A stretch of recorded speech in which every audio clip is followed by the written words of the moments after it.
السلام عليكم ورحمة الله تعالى وبركاته. بسم الله الرحمن الرحيم. الحمد لله رب العالمين، وأفضل الصلاة وأتم التسليم على سيدنا محمد وعلى آله وأصحابه أجمعين. اللهم اجعل القرآن الكريم ربيع قلوبنا وجلاء أحزاننا وذهاب همومنا وغمومنا وقائدنا إلى جناتك جنات النعيم برحمتك يا أرحم الراحمين. أيها الإخوة الكرام، نحن والقرآن. قال ابن قدامة رحمه الله تعالى: ويكره أن يؤخر العبد ختمة القرآن أكثر من 40 يوما.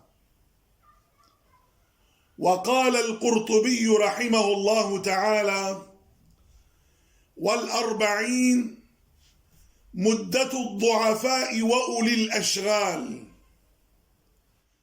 ومن بركة القرآن أن الله يبارك في عقل قارئه وحافظه. الله الله.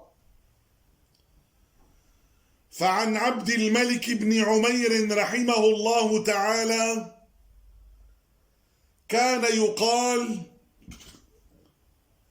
أن أبقى الناس عقولا هم قراء القرآن.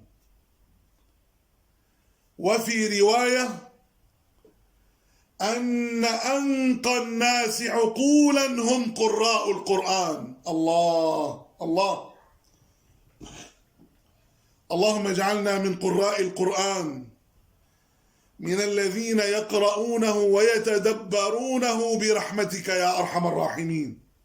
أيها الإخوة الكرام، تعلقوا بالقرآن تجدوا البركة.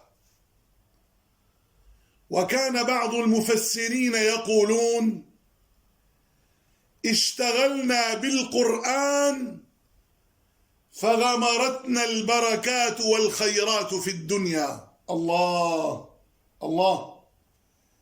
لذلك احرصوا أيها الإخوة الكرام أن تجعلوا لكم في كل يوم نصيبا من قراءة القرآن الكريم، حتى تنالوا الخير والبركة والسعادة والتوفيق في الدنيا، والفوز والفلاح والنجاة من النار في الآخرة.